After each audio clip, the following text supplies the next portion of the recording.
தமிழ்நாடு முதலமைச்சரின் காலை உணவு திட்ட விரிவாக்க விழாவில் பங்கேற்க பஞ்சாப் முதலமைச்சர் பகவந்த் மானுக்கு அழைப்பு விடுக்கப்பட்டுள்ளது. விழாவுக்கான அழைப்பிதழை திமுக எம்பி வில்சன் பஞ்சாப் முதலமைச்சர் பகவந்த் மானிடம் அளித்தார். விழாவில் பங்கேற்பதற்காக அப்போது அவர் விழாவில் பங்கேற்பதாக தெரிவித்துள்ளார்.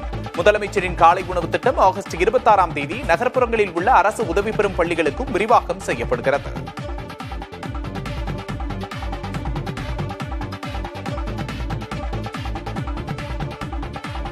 சேலம் மகுடஞ்சாவடி அருகே பிறந்து 9 நாட்களே ஆன பெண் குழந்தையை 1,20,000 ரூபாய்க்கு விற்க முயன்றதாக பெற்றோர் உள்ளிட்ட 4 பேர் கைது செய்யப்பட்டுள்ளனர். தறி தொழிலாளி சந்தோஷ் மற்றும் அவரது மனைவி சிவகாமி ஆகியோர் குழந்தையை விற்றதாக மாவட்ட குழந்தைகள் பாதுகாப்பு அலுவலருக்கு தகவல் கிடைத்துள்ளது. விசாரணையில் தேவராஜ் என்பவரின் மூலம் ரஞ்சித் என்பவருக்கு குழந்தையை விற்க பெற்றோர் முற்பட்டது கண்டறியப்பட்டது. இதனையடுத்து சந்தோஷ், சிவகாமி, தேவராஜ் மற்றும் ரஞ்சித் ஆகிய 4 பேரும் கைது செய்யப்பட்டனர்.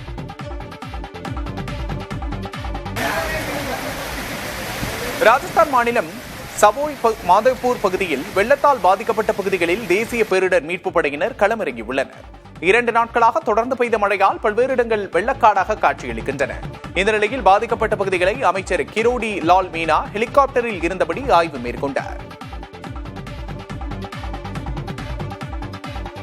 பீகாரில் பிரதமர் மோடி கலந்து கொண்ட நிகழ்ச்சியில் ராஷ்டிரிய ஜனதாதள கட்சியைச் சேர்ந்த 2 எம்எல்ஏக்கள் கலந்து கொண்டது அம்மாநில அரசியலில் பேசுபொருளாகியுள்ளது. கயாவில் நடைபெற்ற நிகழ்ச்சியில் ஆர்ஜேடி கட்சியைச் சேர்ந்த 2 எம்எல்ஏக்கள் மோடி அமர்ந்திருந்த இருக்கைக்கு பின்னால் அமர்ந்திருந்தனர். இந்த விவகாரம் சலசலப்பை ஏற்படுத்தியுள்ள நிலையில் இருவரும் பாஜகவில் இணையவிருப்பதாக தகவல் பரவியது. எனினும் தாங்கள் ஆர்ஜேடியை விட்டு விலகப் போவதில்லை என்று 2 எம்எல்ஏக்களும் மறுப்பு தெரிவித்துள்ளனர்.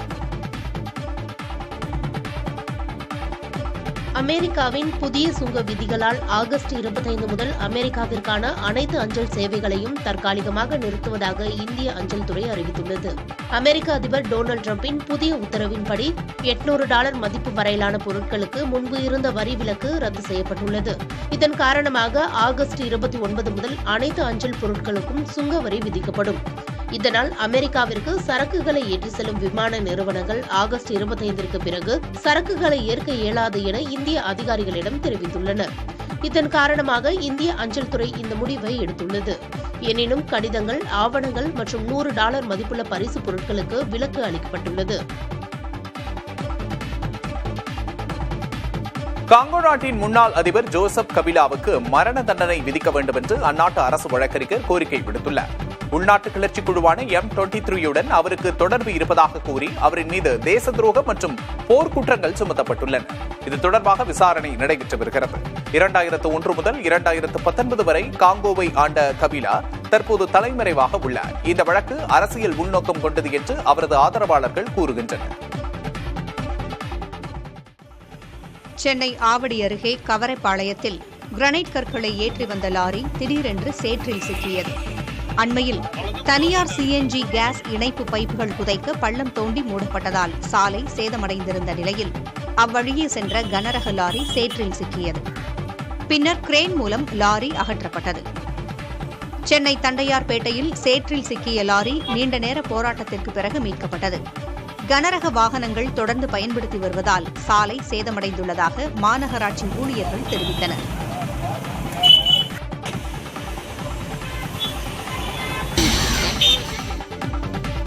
சென்னை பல்லாவரம் பகுதியில் சாலையில் ஏற்பட்டுள்ள பள்ளத்தை சரி செய்ய பொதுமக்கள் கோரிக்கை விடுத்துள்ளனர்.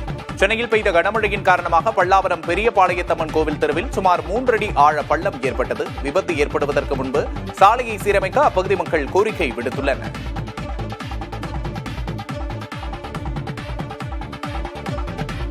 சென்னை புழல் சைக்கிள் ஷாப் மேம்பாலத்தின் அருகே தேங்கியுள்ள மழைநீரால் வாகன ஓட்டிகள் கடும் சிரமத்திற்கு ஆளாகியுள்ளனர். குறிப்பாக மதுரவாயில் மேம்பாலத்திலிருந்து கீழே இறங்கும் பகுதியில் மழைநீர் குளம் போல தேங்கி நிற்பதால் இருசக்கர வாகன ஓட்டிகள் நிலை தடுமாறி கீழே விழும் அபாயம் ஏற்பட்டுள்ளது. ஆயிரக்கணக்கான கனரக மற்றும் இலகுரக வாகனங்கள் தினசரி பயன்படுத்தும் இந்த முக்கிய சாலையில் விபத்துக்களை தவிர்க்க உடனடியாக மழைநீரை அகற்ற வேண்டும் என்று வாகன ஓட்டிகள் கோரிக்கை விடுத்துள்ளனர்.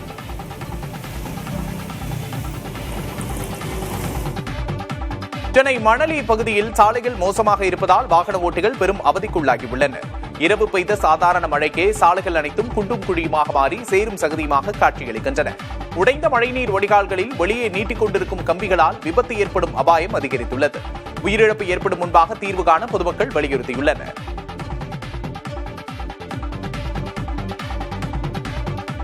காஞ்சிபுரம் வந்தவாசி சாலையில் உள்ள செவிலிமேடு பாலாற்று மேம்பாலத்தில் கடும் போக்குவரத்து நெரிசல் ஏற்பட்டு வாகன ஓட்டிகள் அவதியடைகின்றனர். பல மணி நேரம் நெரிசலில் சிக்கி மக்கள் சிரமப்படுகிறார்கள். சுமார் 25 ஆண்டுகளுக்கு முன்பு கட்டப்பட்ட இந்த பாலம் தற்போது அதிகரித்து வரும் வாகன போக்குவரத்தால் போதுமானதாக இல்லை. இதற்கு தீர்வாக பாலத்தின் கீழே உள்ள தரைப்பாலத்தை சீரமைத்து கனரக வாகனங்களை அந்த வழியாக திருப்பிவிட வேண்டும் என்று வாகன ஓட்டிகள் கோரிக்கை விடுத்துள்ளனர்.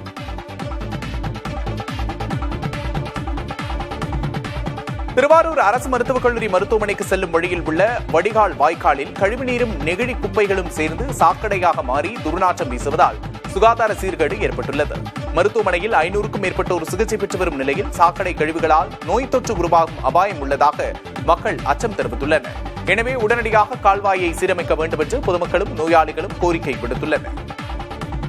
தூத்துக்குடி மாவட்டம் குலசேகரப்பட்டினத்திலிருந்து அடுத்த ஆண்டு டிசம்பர் மாதம் ராக்கெட் விண்ணில் செலுத்தப்படும் என்று இஸ்ரோ தலைவர் வி நாராயணன் தெரிவித்தார். 2வது தேசிய விண்வெளி தினம் நிகழ்ச்சி டெல்லி பாரத் மண்டபத்தில் நடைபெற்றது. மத்திய அமைச்சர் ஜிதேந்திர சிங் தொடங்கி வைத்த நிகழ்ச்சியில் இஸ்ரோ தலைவர் வி நாராயணன் கலந்து கொண்டு உரையாற்றினார். பின்னர் செய்தியாளர்களிடம் பேசிய அவர், இன்னும் 2 ஆண்டுகளில் இந்தியாவில் உள்ள அனைத்து ரயில்களுக்கும் ரியல் டைம் டிராக்கிங் கருவி பொருத்தப்படும் என்றார்.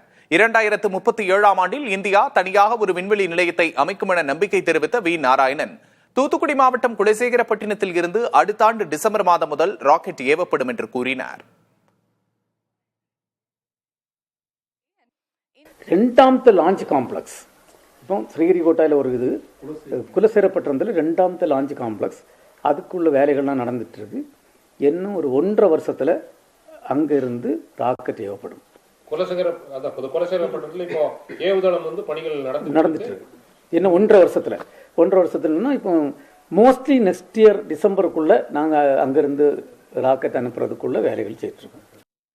2026 தேர்தலில் அதிமுக தனி பெரும்பான்மையுடன் வெற்றி பெற்று ஆட்சி அமைக்கும் என்று அக்கட்சியின் பொதுச் செயலாளர் எடப்பாடி பழனிசாமி உறுதிபட தெரிவித்துள்ளார்.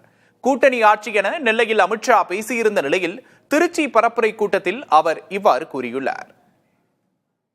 2026 சட்டமன்ற பொதுத் தேர்தலில் மக்களுடைய பேராதரவை பெற்று அனைத்து இந்திய அண்ணா திராவிட முன்னேற்ற கழக கூட்டணி பெரும்பான்மையான இடங்களை வெற்றி பெற்று அதிமுக தனி பெரும்பான்மையோட ஆட்சி அமைக்கும்.